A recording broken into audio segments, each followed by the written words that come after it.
This is our vibe today. I feel like this is appropriate.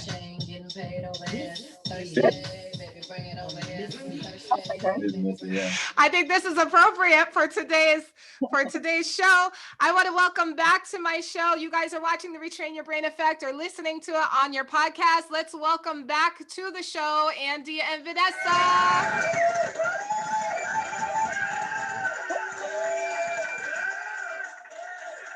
Oh, that song had like that chang, chang, Right? chang, Yeah, chang. that's getting us in the mood to make some money, Yeah. right? Talk about that money. Ching, ching.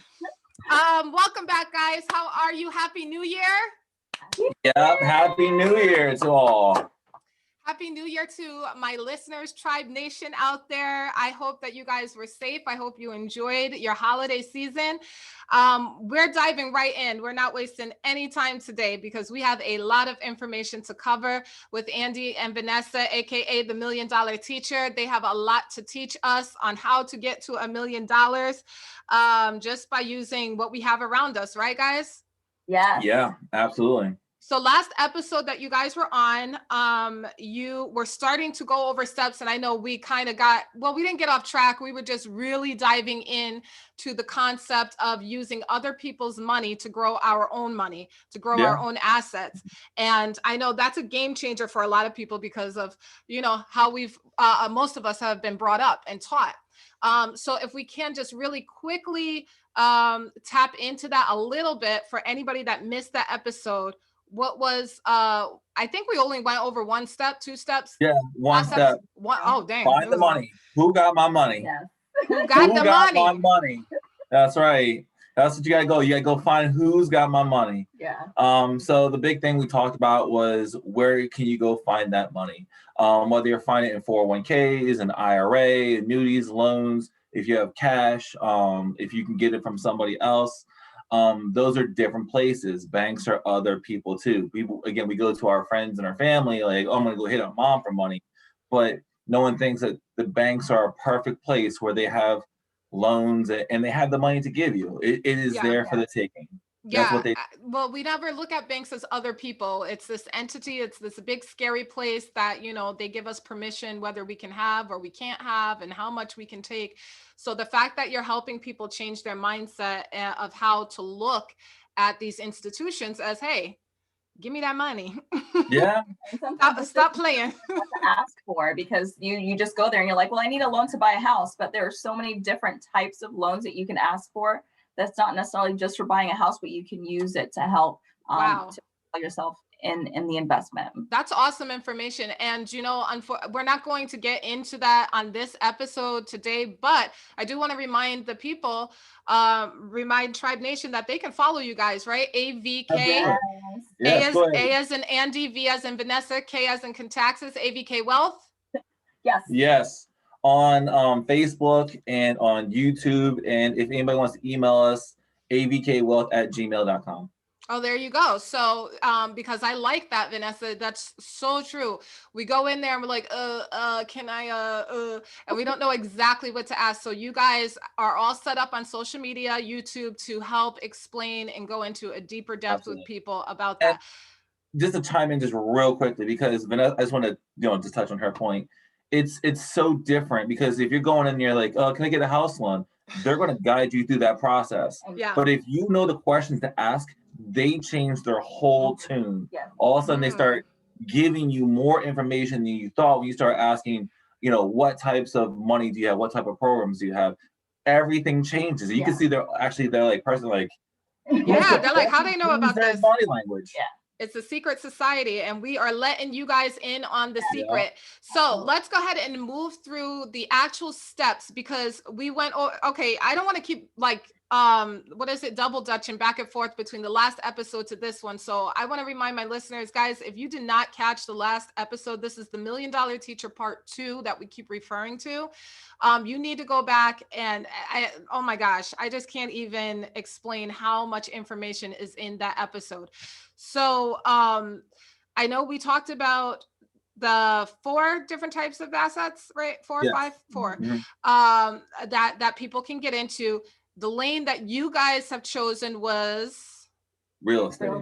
to get into real estate. And so that is what we're strictly talking about. So yes, we do understand that there are other types of investments and ways to, you know, put your money into investments and different things to grow your money.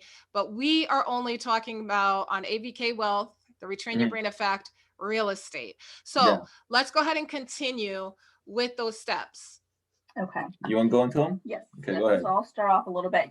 Last time we spoke, the first thing that we talked about was how Andy utilized his 401k to get that initial down payment to purchase his first multiplex. And the next one for our step would be getting pre-approved. You want to go into the pre-approval process? Yes. There's people think that you need to go into a bank to go get pre-approved. You can go into a bank. That's always a great option. They have mortgage brokers that you can go find. Mortgage brokers are people that will work for you that have relationships with a bunch of different banks. And so they're trying to find the best loan for you. And the thing that most people don't think about when you're going to go find this pre-approval, it's not, oh, go to the first place and I get pre-approved at, you know, like Wells Fargo or Bank of America or something like that. Shop it around. Like, go find that place. If instead of like relying on, oh, they're going to take me through this process. No, you control the process. You control what rates you get, because different banks have different rates. Absolutely. So I just want to make sure that when you're going to get pre-approved, that you're not going to your first stop, hey, I got pre-approved for, you know, this interest rate or whatever, or this amount of money. If you go shop at 4 or 5 different places, you're going to find out that all banks are not equal. All banks are not equal. Interesting. And people are afraid, again, it's that fear. It's that, and I hope that people listening to the show there's a switch starting to go on to change how they look at money, change how they look at these institutions, because there's usually a fear. First of all, people are scared of their credit score and don't think that they're going to get pre-approved. Then when they do get pre-approved, that's like they hit the jackpot and that's it. Okay, I'm going to take whatever you give me. So that's such a good tip. You guys, be bold with it. You are in control of this process. Go ahead. What's step 3? You know, so sorry. One little more step into it. Different banks have different risk tolerances. So a bigger bank may have a different risk tolerance than maybe a community bank. So they have different risks. And going to a personal story, just real quick. On this last go round when we were getting pre-approved, I was declined 5 different times from 5 different banks before I found a couple of banks that pre-approved me. So if you get declined the first time, are you saying this bank, you can't go like, oh, I'm a failure, I'm done, Go to the next bank. There's thousands of banks. It's go find that money. Who's got my money? Someone does. I always thought that if you were not approved in one spot at one institution, that is a wrap. Like, don't even dare go knocking on anybody else's door. So that's not true? That one institution, no, they just have a certain risk tolerance. That's it. So you may be more risky to one bank, but to another bank, you meet their qualifications. So you got to go shop the banks and find out what are their lending rates, what are their, you know, what are they comfortable with, what is your credit, all that kind of stuff. When you're getting that's shop it around. Good info. That's so and good. When you get declined, smile and say, thank you for your time. I'm going to the one down the street. Or tell them, I'm going to go to Bank of America. I'm going to go to Wells Fargo. I'm going to go here. And guess what? They'll change their tune. Well, they will change it because there's always someone they can go talk to in their underwriting department. Yeah, every no brings you closer to your yes. Yeah, absolutely. Yeah. So go ahead. What was so we're moving through the steps, and then when we get back from the break, guys, so I don't want my listeners to get discouraged or feel like I'm rushing through. I wanted to let everybody jot down these steps, and then when we get back from the break, we're going to dive into detail in each of those. Okay. So the next one would be finding a realtor. It might seem really simple, but we've gone through quite a few. Talk about it. Yes. We're going to get deep into it, but there's a lot of people that might not understand where you're trying to go. And initially when you tell them, well, I'm looking into investing, they're like, oh yeah, I'm looking, they're looking for that commission. So they're going to take whatever they can get. Once they realize that we are going to ask a lot of questions and and we're not just going to take the first thing that comes that's offered to us. It gets a little dicey for them and they don't want to put in that time. So it's a matter of finding understands where you're trying to go. Yeah.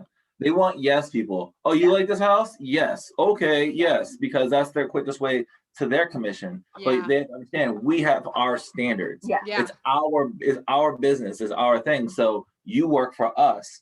And when you start, and I hate to say don't put someone in place, but let them know what your expectations are up front. But it changes their perspective, because you'll find out they don't want to do that kind of work to find the deal, to find the best property. And you guys, I'm sure on your channel or on social media will go through like specific questions and things that people should be asking to let their realtor know. I mean, business. So guys, again, AVK Wealth, you can follow them on Facebook, YouTube, and you can use that same tag name at Gmail to go ahead and email any questions that you have. Go ahead. And I want to go back a step here real quickly on getting pre-approved. There are different types of loans. Again, single family is 1 to 4 units. Anything above 5 would be commercial. So make sure you know what type of loan you're looking for. The next step, go ahead. Analyze the property. This is my favorite part. And why is this your favorite part? Favorite part because when you see a property initially, you get a certain price, and people, you see things online or on TV where they're haggling back and forth for a particular price, or if they're in a certain neighborhood, you can't pose a different offer. What I found is that they're asking your realtor for comps of the area helps you to determine what your offer price should be. And a lot of realtors don't want to tell you that because they don't want to have to do that. Some do it automatically. As soon as you're like, well, I'm interested, they go and run comps and they'll give it to you. Other people won't do it. They'll just say, well, this is their asking price. I wouldn't go too much under. But once you ask for the information, you realize that there are 3 things that sold in the neighborhood recently that are $15,000 under what they want you to pay. The trickery is real out here. So a comp is just for everyone else, is comparable houses with similar, they both have garages, they both have 5 bedrooms, square footage, square footage. And we love analyzing the property because we want to know we buying land. Before we go in, does it make money? Does it cash flow? Does it have a good return on our investment? So if we're going to invest X amount of dollars, is it going to give us a certain amount of dollars in return after you paid all your expenses? Does it cash flow towards us? So really quick, like give me like 2 or 3 things when you go to analyze a property, like right away that you guys look at that will determine whether this is going to bring me cash or is this is going to suck all the cash out of my pocket. Look at rents. What is the area renting for? Period. The end. That's a big one. I would say the next one is looking at comparables in the area. What have other homes in the area sold for recently within the past 3 to 6 months? Yes, recent would be the key word. 6 months. And then my last, I would say, if you're going into it for real estate purposes, and you're not a fixer-upper type of person, make sure that you do an inspection and you understand what kind of work might have to go into that property because go ahead. No, you have to know how much you're going to be putting into the property. So again, the term would be ROI, or return on investment. You want to make sure it cash flows. That means after all expenses paid, does it spit some money back to you? And is it worth your time? Because if you make $1 after all expenses paid, you're making money, you're cash flowing $1. But is that what your metric is? So what is your metric? So you got to analyze these properties, and you're going to find out when you start analyzing them, most of them are dogs. Most of them are not like, because again, it could be beautiful bricks. That's me. I am a sucker for the street appeal, that curbside appeal. I am a sucker. Don't let it have some brick front and some nice greenery outside. I'm like, sold. But let me tell you, if you have to start paying for it out of your pocket, it loses its appeal. I'm sure it does real fast. Making $1,000 a month off that property, you're like, oh, that thing could be as ugly as it wants to be. I'm making $1,000 a month off this thing. Exactly. So we're gonna move on to the next step. Once you find you've analyzed the deal, you need to take action, because you can analyze a property till the cows come home, but at that point you need to say, this is the one I want, and then you need to put it under contract. And so that means your realtor will make an offer on that particular property. Make sure that they have it out in the contract. Most realtors do. Don't get me wrong, that's usually a given. But I'm a big proponent of read the contract. Don't just sign it, because some do forget.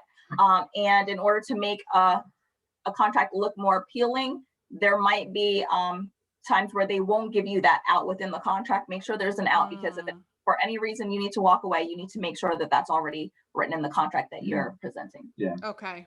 Then the next step is, once you found the property and you've made an offer, that could be a process that goes on for a while. But once you've made that offer and someone accepts it, then you're going to make a good faith payment, and you're going to put a certain percentage of the property down, saying, we're just holding this under contract for this particular time. And it normally goes to a third party that you make. Okay. So your good faith payment, that's like the down payment. Yes, yes, it's not the whole down payment. It's just a piece of the down payment. It's saying that we have this. Oh, gotcha. Like $1,000 or something like that. They usually ask for. Faith payment. And it allows you to now do your due diligence on the property. Make sure in the contract it says that you get reimbursed for that good faith payment if you decide to back out. That is a provision. Read your contract. That's key. That is key. Yes. So you're supposed to get that back, meaning like it goes into the final payment. It goes into an escrow account. Yeah, what it does. Escrow. Okay. Yeah. And it holds it there. So for the next step, it's do your due diligence on the property, and there's multiple steps. So I'm just going to go through all of them really quickly. And if we want to hit one in particular, so when you're doing your due diligence, it means make sure. Hold on. Yeah. And again, please go back and re-watch this, because I know we're moving quickly. Really quickly. Go back and re-watch this slowly. Go ahead. So in doing the due diligence, we want to make sure that you get an appraisal. They're usually not going to move forward with that one anyway. The banks do theirs. Thank goodness within our network, we also have an appraiser even after the bank does theirs. We need to get into that one in a show one day.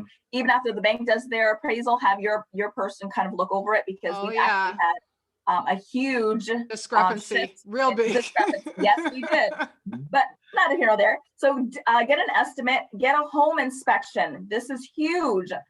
Different than an appraiser. Different than an appraiser. And make sure that you have insurance on the property, and look into the flood zone. If you're in a flood zone or a hurricane zone, there's going to be a drastic difference in your home, in your property insurance. Well, living here in Florida, I know that, I know with an FHA loan, I'm not sure exactly how it goes with the other ones, but you have to have insurance before you can move on with anything. Is this the same type of insurance that you're talking about? Make sure if they're lending on something that property insurance. If you have having a contractor kind of walk the property as well, it will give you more of a specific amount if you have to do any fixes, as opposed to you walking and doing an estimate if you're not familiar with what to fix. So making sure that once the inspector goes through, or as the inspector is going through, you have a contractor is there as well. Those three people are different. I just want to make sure that we clarify.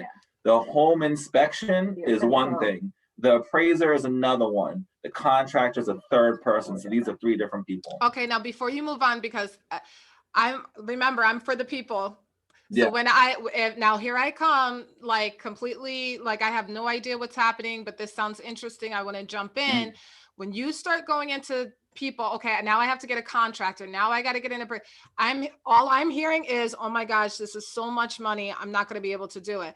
So can we break this down? I know for the home inspection, it only cost me $250, $300 to have somebody come out and do that. Can we kind of put this into focus for people so that they don't get lost in the money despair? Like it's just going to cost them too much. I mean, it's gonna depend on property. It's gonna depend on unit. It's gonna depend on size of property. So it really is. But an inspection could be appraisal could be anywhere from like up to $1,000 possibly. Plus, and that if the bank is doing it, it sometimes gets put into the closing cost, so it's not coming directly from you. Okay, that's good to know. You might have to pay out of pocket. So just asking those questions. The contractor is not required. So that's something that on your end, it's you get to determine whether or not that's going to be a lucrative use of your finances. We've found it to be very beneficial because we have a person that's in our network presently, and that particular person is in multiple facets of our business. So what you might normally get charged for a contractor to walk through, we don't get charged. So I would say shop around. Yeah, it's about building relationships. So you can find somebody, like take someone out to lunch, tell them your plan, let them know, invite them into what you're doing, and then say, hey, can you just take a look at this and estimate? Like, give me 5 minutes of your time. So you could pay for it, but we prefer to like build a relationship with somebody and find it for free, Right. or what works for all of us. Yeah. Because we tell them if you find some, the work goes to you. That's what I was just going to say. 'Cause you can build a relationship that way, and no one's going to turn down business, you know, so. Exactly. And it's not like they're going to do the work for free indefinitely, because it's kind of like you get my back, I get yours kind of relationship. Right. So they know once we get the property, they have those contracts for the work once we get in there. And That's then great. the last piece was for the inspector. Mhm. Yeah. That could run you about $400 to $600, depending on how many units you have, how big the space is, you know, where they got to crawl through, because those people are going to be going in your basement. Yeah, going in the attics. spaces, Yeah, going in the everywhere. attics. And And usually, everyone- and is it true?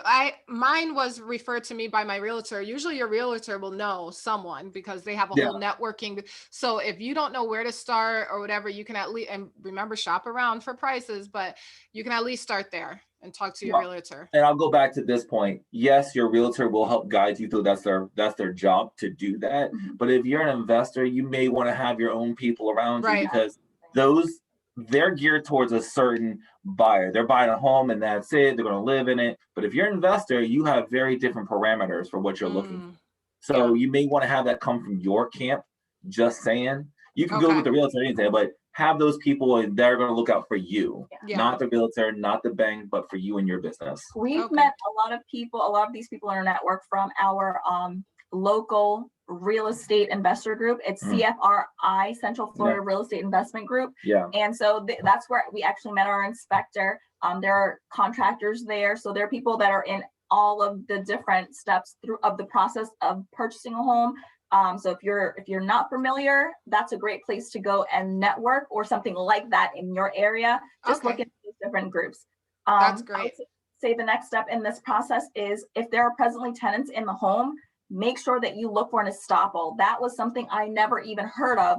And the first realtor we went through, that person was supposed to tell us about getting an estoppel, which means you're getting all of the information about the tenant that's presently there. How much do they pay for rent? How long have they been there? What lease have they signed in the past? We didn't get any of that information. Are there problems Are there problems in the property? And it wasn't until we went to one of those real estate groups, we were talking about, some pitfalls, and they shared that with us. So making sure that if you have tenants, get an estoppel, that information you have the right to get before you push forward in that process.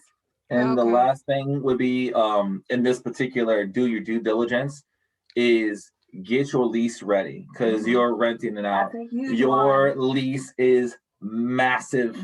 Massive. That our lease has saved us so many times from our tenants trying to come, and they mean well, but if something happens and stuff happens, they're gonna blame you and sit there and say, well, what did you do? Blah blah blah blah. But if it's in the lease and it's covered and they've signed it every single page, and again, we have our own lease that we're more than willing to share with anybody that So but that lease is crucial, because you're essentially you're getting someone to live there. Oh yeah, absolutely. I think this is a good spot to take a quick break, let people catch up, jot down these steps. You guys have given 9 steps. When we come back from the break, let's get more into that. I definitely about the lease. Oh my gosh, because people will try to get over. If they can get over, they will try to get over. So maybe you guys can discuss maybe a couple of things that you've put in place, or how you even came up with that lease agreement, and then dive into some more of these steps too. Absolutely. Thank you. Yeah. Okay. So for my people that are listening on the podcast, I want you to hang in there, listen to a word from our sponsors, and we will be right back. Oh yeah, we getting paid in here. We getting paid on this one. Okay, guys. Thank you so much for hanging in there and listening to our sponsors. One more promo, Dear Me, What to Tell Yourself When You Feel Stuck by Mo Martin. Guys, listen, we can give you so much information. We can tell you exactly where to go, what to do, but it starts in your mind. If your mind is not geared up, ready, and strong enough to say, I can do this and see this for yourself, you're not getting very far. And this is a great way to do that, help you clear up your mind. This book gives you step-by-step instructions, activities, encouragement, all that to help you on your way. Okay, Andy and Vanessa, we are back. Guys, thank you so much for spending time and going over this with people, because like we've had in conversations before, I told you, I know quite a few people that are in this field and they are making money. I see it. They're making the money, but their lips are sealed. They are not really helping you. And if they do, you've got to be coming to them with like thousands of dollars ready to jump in it at that moment. So this is so valuable. And I thank you guys so much. Hard when you don't know what you don't know, you know. And again, I don't want to sit there and make this thing sound so, here are the steps what to do. Like, we had to fumble our way and figure out and crawl and scratch and figure out how to put this together. So we're just grateful for the opportunity to be able to share this with other people to make their journey maybe easier than ours. I love that. So before we went into break, we started talking about preparing your lease and how, oh my gosh, how important that is, because you spend so much of your time, blood, sweat, tears, prayers, all kinds of stuff to get your property. You've got your tenants, you're celebrating, and then, you know, the refrigerator stops working. And then here come your tenants complaining and ready to sue you or ready to move out or saying they're not paying rent. So how did you guys prepare your lease, being the first time you guys are dealing with this? Good. You want to go ahead? Or you want to... That network again. Some of it that came from us, network. a lot of research we did, but we did reach out to some of the people who were presently renting and our investors, and we asked them, hey, what kind of things do you have in your lease? Some people are tight-lipped, like you said, but other people literally copied it,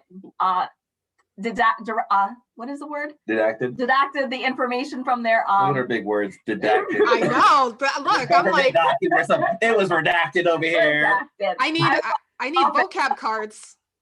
Yes. They took off their renters' information and they handed us the lease so we could look at it. And what we did was literally we picked and choose which ones we wanted to add to our lease. Oh, that's beautiful. The one thing that Andy did that I want to make sure that you guys look into that I didn't even think of, if you have an HOA for your property, make sure that stipulations that are within the HOA are also within that lease contract as well, so that your renters are also held to that same expectation. Yes, that is so good. Yeah, the HOA is not going to go after them; they're going to come after. That's what I was going to say. You will rack up fees. Look, I know you will rack up fees. So that is so good. So you guys are basically taking, it was like a potluck. You took some over here, some of your ideas and expectations, HOA. Here's how it went down literally. Like when we first went to our first real estate seminar, they gave us we talked about this in a couple episodes back. They gave us all the resources. So in there, they had a slew of different leases. So what I did is I literally took all of them and I put them into one. I took every single lease, every piece that they had, I put it into one. And then we went to the investors and we sit there and said, well, what do you got? And then they gave us what they got and we added that in.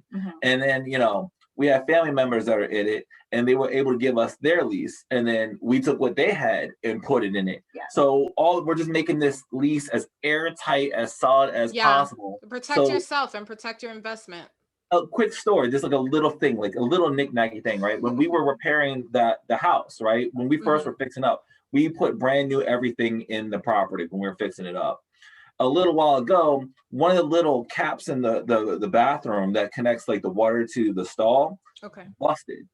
To no fault of anybody's, and it flooded everywhere. And then the tenants came after us because they had stuff on the floor and they had valuables there, and it flooded their stuff. They wanted reimbursement for everything they had from us.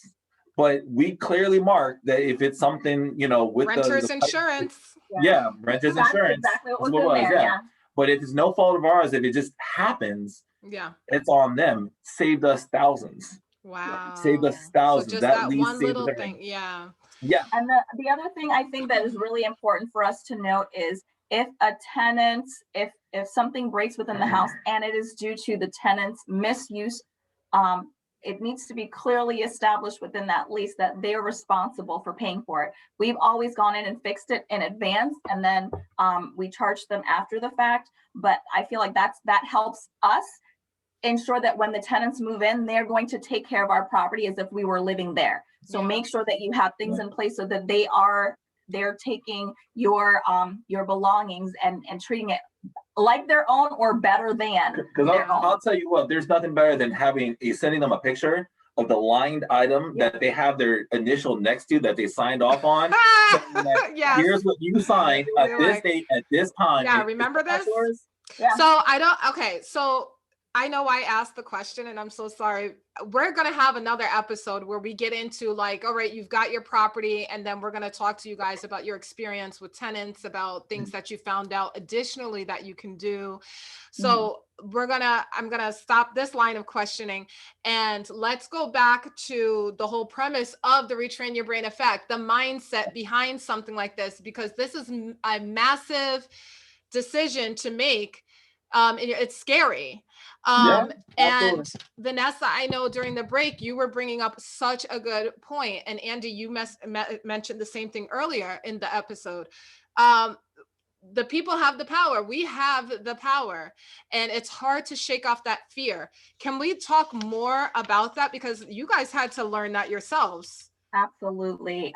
The one thing that I feel like we didn't hit prior to the break was once you put the property under contract and you go through and you do the inspection and you have your contractor look at the property, if there are additional fixes that need to be done to the property, please know that you have the ability to renegotiate that contract. You can actually renegotiate for a lower price because you're going to have to put additional work into the property. And that's acceptable. So make sure you do your research, and then you come to the table with numbers, with figures of how much the fixes are going to cost, and figures to that correlate with how much you want the price reduced because of those fixes. And so getting back to your point about, it's coming from a place where we have done this now. So we're in a place of confidence right now. Yeah. But keep in mind, if you go back to our first episode that we did together, like all that was going on in our lives.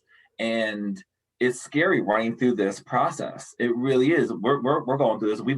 I have knowledge of books. I may have heard this here or there, but we're beating this path for the first time, and I have no idea what is going on, and you never know if it's going to work. You're like, who knows if this information on this book is going to, I attended this thing, and who knows if that's going to work, or I talked to this person. You don't know. It's a scary process, and negotiating with, a contractor or a real estate agent, because before that we had a real estate agent that didn't care about us at all. Yeah. Like took us to the worst places ever, and listen to what we wanted. We didn't have the specifications that we asked for. Yeah. And we were like, well, we want to negotiate on price. And they're like, no, we think the price is good. The price is good on this house. Yeah. It's fair. Wow. Like, no. There are a couple of times where they're obligated to put in, in Florida, in our area, they're obligated to put in the price that you state. So if a house is $200,000 and you want to put $150 down in the contract, they can't tell you no. They can advise you against it, but they're supposed to at least write up the contract for the price that you want them to. Okay. We've actually had where that particular realtor said no to us, and on both occasions, the number of prices that we dropped it to was what the property sold for to somebody else. Yeah. Wow. Both instances. So just make sure that you do your research, like we said, and you make sure the people that you have working for you are truly working for you. That's what I was going to reiterate. Just like Andy had mentioned earlier, these, and not to be in a condescending way, but they are literally working for you. You are putting a team of people together to help you with your investment. So if this realtor is not listening to you, if that bank is declining you, you have the power. You can dismiss them and say, thank you for your services, and find someone else. And I want you to think about this. This is a retrain your brain moment here too. And I need people to really understand this. Who does that person work for? Like, who does a broker work for? Who is it? There is the bank, or there is whatever. They are, guided by this person. They're not necessarily guided by you. Right. Who does the real estate agent work for? Who does the contractor work for? Most of them are like employees doing it. So they have their people that they're trying to meet, or their quota, or their whatever. Yeah. So again, when an investor comes along and says, No, we're not doing that. I'm not accepting no. I want to change the guidelines. I want a different person. You're clashing up against everything because they get yes people all the time. I want to buy a house. Well, fill out this application. I feel like I got pre-approved. Let me show you these homes. Oh, they got one. I got this home. I think you should pay this price. I paid over too much for it. I'm happy. I got a nice, beautiful home. Yeah, I got my house. No money. Yeah. Just popped into my head. When you're looking for a home, don't ever fall in love with the property. Fall in love with the price. Yeah, fall in love with the numbers. If it is the most beautiful property you've ever seen and the money doesn't make sense, it is not. If you're an investor, that's not what you should be looking at.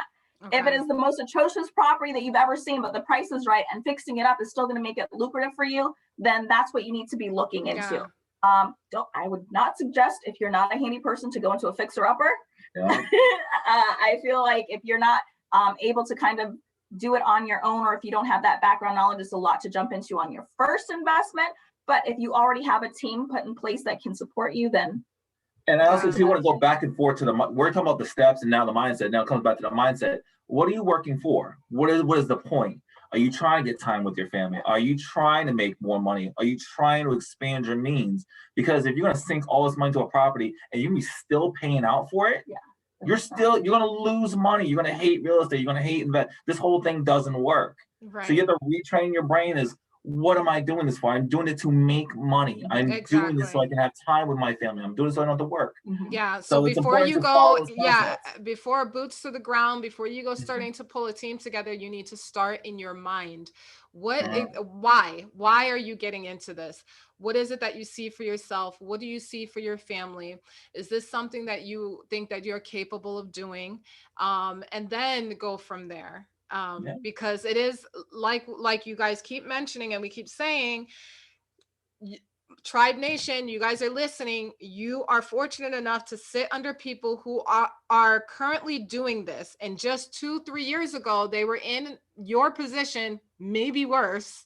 Yeah. And now 2-3 years later, this is what they've accomplished. And they're listing out the steps. But just because the steps are being listed out doesn't mean it's not going to still take some sweat. You still got to work. You still got to, grind through it.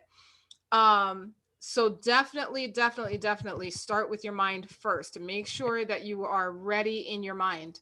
And the last piece I want to put, we talked about the mindset and then the steps. The last piece we talked about, remember the lights, camera, action that we were talking about, is the action. And when you fail, we failed multiple times. We failed so many times. You got to get back up and go back at it. Yeah. If it didn't work, we had realtors that didn't work. We had contractors that didn't work. We had, the banks that didn't care for us. People who weren't looking out for us. We failed over and over. There were so many times where we could just give it up and say, this don't work. It's not, but you got to continuously take that action and put faith into what you're doing, into your mindset. So mindset, steps, but you got to be taking that repetitive action because you can't stop. What happens, and back into digging into the mind again, that's my side of things, guys. Is what happens is that people want the prize more than the process. And so when the process is not getting them to their prize because they're worshiping the prize more than they should, that's when people quit and let it go. But when you honor that process, whether you fail, you made it a couple of steps. So let's say you made it to 3, you made it to step 3, you found your realtor, but stuff isn't working out. Don't walk away, keep pushing, because look at Andy and Vanessa sitting here now. If you listen to their first interview where they talked about where they were before they started this process, and now you look at them now, this is because of the process. It's not because of the property. It's because of all the steps that they've been through, that they can sit here confidently to say, this is what works for us. This is how we do it. And they can get through it with ease now. Oh my gosh, I can't wait for the next episode, because now we're going to get into the real deal, right? We're excited. Yes, because there's even more that you guys have learned, correct? Yes, there is. And we're excited to share it. Doesn't stop. We're going to hope to share with you guys upcoming episodes where to get more money to purchase more properties. So hopefully you join us there. Yes. Más dinero? Yeah, because the first one's the hardest, but once you figure out how to unlock that bad boy, the thing feeds itself. Oh my gosh, I'm so excited. Yes. And then this is when you start stepping into the Millionaires Club. So this is just to get you guys started. right? Just to get everybody started. I can't wait until I start this process. I already started talking to you guys. I was like, so what about that?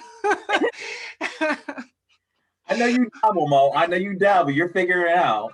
I have, you know me, because I'm listen, I don't know if it's because I'm whatever, Gemini, independent Black woman, whatever you want to call it, the eldest in the lineup of siblings. I like to learn things. Like I like receiving information, but I like learning on my own as well. But I'll watch you, I'll listen, but I'm like, okay, let me try this little piece out. Let me try this. So we will be linking up very, very, very soon. Yeah, you are our inspiration. I'm telling you, we watch you, and it drives us to do what we do on this end, because we see you doing it every day. Amazing. And I'm seeing you. So we all watching each other and inspiring each other. So listeners, I hope this inspires you to get the right people in your circle. Over here. Right. You got to get the right people in your circle. Stop hanging around the people that's just doing the same old stuff. And I promise you, look, here it is right here. And we were just talking about this the other night when we were riding out to dinner the other night. Yeah. This is how you test your circle. What you're listening to right now, whatever the nuggets you picked up, right? Whatever clicked in your brain and you really liked it. I want you to take this to your circle, your trusted circle, your circle, your ride and die people, right? I want you to take this to them and watch their reactions. Listen to their responses. If they look at you like you are crazy, if they try to talk you out of this, if they tell you it's a bad idea or it's probably a scam, you need to start backing away from these people. I'm not going to say kick them out your life, but I'm going to say start backing away, because these are not the people that are going to fuel your passion. Because they're not in that mind frame. They don't have that mindset. It's not a fault thing. It just is what it is. They're not there yet. So you need to find the people that are there that will help to support you through that. Or you can wait. Or you can wait until they get there. The choice. Hey, listen, look. You guys are in the Millionaires Club. I'm on my way to the Millionaires Club. So I'm not waiting. But some people, they like to have a crowd around them. They like to have that cheerleading squad behind them. So you wait until your people get to where you're trying to go, and then y'all move together. Or you could be like us, be like deuces to the people that are not on the same path. Find the people that are on that same path and run with it. And I would also add this, it's not their fault. Like, I need to make sure, like, my dad didn't think like this. My mom didn't think like this. They did the best they can. Like, you had another show, The F Word, about forgiveness. I had to forgive my mom and dad for what they didn't know about all this stuff. Yes. I had to learn it. So when you're bumping up against these people, it's not because, they hate you. They don't know better. They don't have that understanding. They don't understand about money or investment or these things. So when you come into them like, oh, I want to invest in real estate, I want to invest in stuff, that's news to them. Yeah. They're looking at you like, you're jumping off the deep end. How? You make less than I do. How?